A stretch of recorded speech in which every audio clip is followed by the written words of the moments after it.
Having a standardized approach to referring patients to subspecialists is going to be excellent because we can then request standardized sets of information.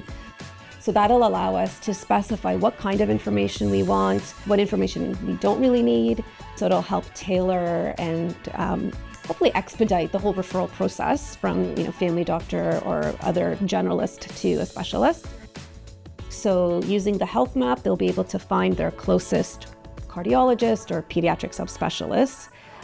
They'll be able to see in the directory what are the types of patients that these specialists or these clinics will accept and which patients they don't accept. And then getting the information we need to help us triage these referrals so we know how soon we will need to book these patients.